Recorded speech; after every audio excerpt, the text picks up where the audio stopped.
one of the things I wanted to talk about with you is and we spoke about it on the phone 2 years ago, but the Jim Jefferies. Is it that conversation where we were? That one? What? With the oil? No, go on. When you put a hidden camera in your interview with Jim Jefferies. Now, I want to know that whole story. I want to know. I don't want to know the ins and outs of what's happening with it now. I'm sure you can't talk about it or anything like that. But I want to know what happened, if you can take me through it. Yeah, so basically, his producer called me. I think I was in Israel at the time. He was doing a tour in Australia. And he goes, listen, we're doing a show for Comedy Central. Would you be interested in being interviewed for it? It's about I can't remember what it was framed as, but whatever.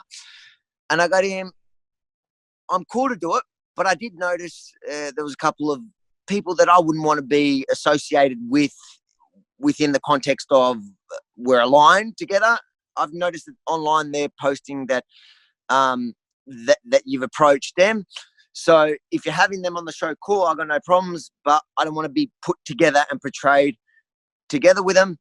And they're like proud neo-Nazis, actual Nazis. So like, I don't want that, because I just don't want to be framed. I don't give a shit. They can talk all they want and you can have them on. I don't care, but I don't want it to be framed that me and the neo-Nazis are together, because that's what they love to do. And I said, if you can agree to that, what was the other condition? There was one more condition. Anyways, I said to him, I'm happy to do it, but if you agree to that, I'm just not in Australia at the moment. So we'll, when I get back to Australia, we can do it. And they came back to me. They go, yeah, no worries. We've agreed. That's not a problem. But we'll do it in Singapore. And they flew me over to Singapore. And you think I trusted these pricks? I knew what they were up to. I flew to Singapore. They paid for everything, hotels, great. I sit down at the interview. I swear to God, I had 2 mobile phones in my pockets. I just laid them on the side. These guys are so self-absorbed that they didn't notice me laying down. I propped them up with pillows. It was a couch. It was in like some bar. I propped them up with pillows. I think I even, I gave it a little brush because it was just, I knew how sexy that phone was going to be after the fact. And then we did the interview. He was all right. He was like, sometimes I liked this. He used to be better than he is now, but whatever. I never had a problem with him. Man, but I used to love Jim Jefferies. His first 4 specials. I think some of his original stuff I liked, right? And I got on perfectly with him. Like, you can check out my Patreon. It's actually still up there, the entire hour conversation. Or you can go check out Tom Tanuki. And so we've had this conversation, and then whatever, I didn't hear from him. It was a few months later. I was actually it was a Jewish holiday, Purim. So somebody goes, "Oh my God, did you see Jim Jefferies a few hours ago?"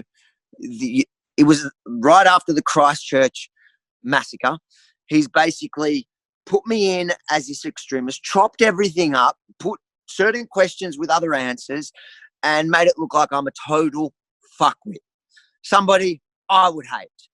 And so I went and published, I did a video where I just took the parts that he'd cut and then showed what I really answered to each question. And then also on my Patreon, I just put the full hour so people who can be bothered watching the whole thing and see the context of everything can see it.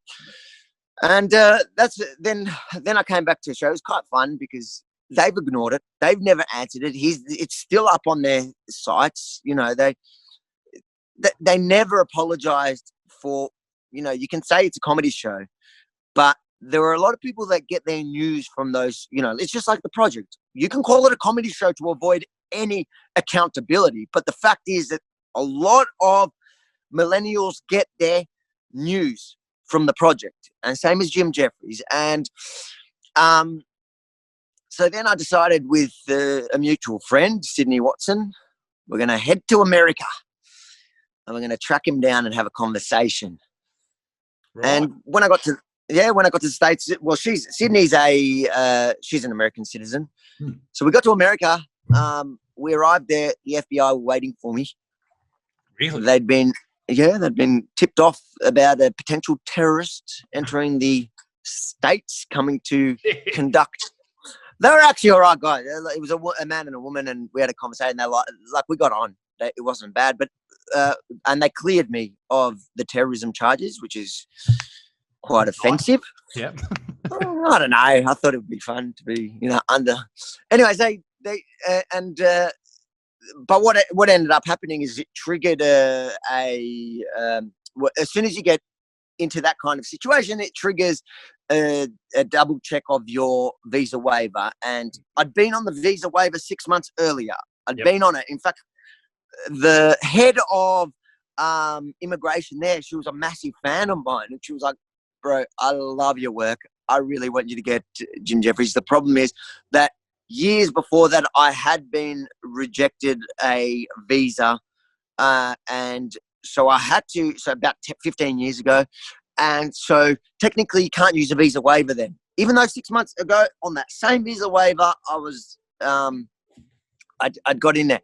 So they said, just go back home and reapply, and there's no problem. You're not blacklisted or anything. You can come back in. She goes, and please do it, because I want to see you confront Jim Jefferies.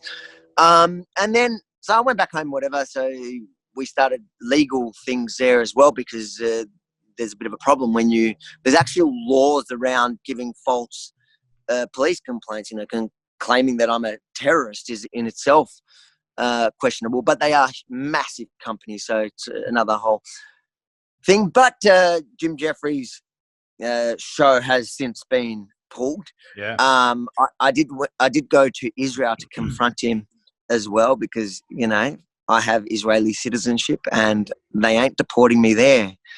In fact, a lot of Israelis would enjoy the kind of stuff that I was doing, but even there, there's a video online where I'd gone to confront him, and he's just like, the protocols it's set up. I don't want to sound like a stalker or anything, but Jimmy boy, your day is coming. We shall get face to face one day. And all I want him to answer is, why is he such a pussy? And why did he edit it? And why, once he got called out, did he just not own it? I understand comedy, and I understand also editing footage. I do it. No one wants to watch the hour and a half conversation. No one wants to watch the full 2 hours of me at a rally. But it is morally wrong to interview somebody and then cut their answers to make them look like they're support. They made me out like I support the Christchurch massacre.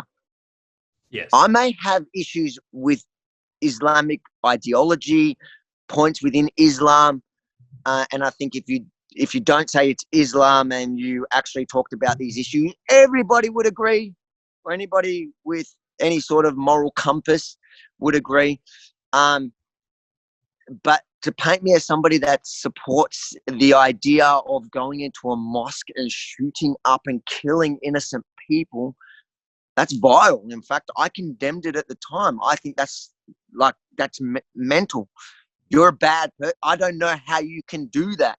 And then I don't know how you can then go and paint somebody as somebody who supports that when they obviously don't. So that's where it's at. And I was grateful that I filmed it.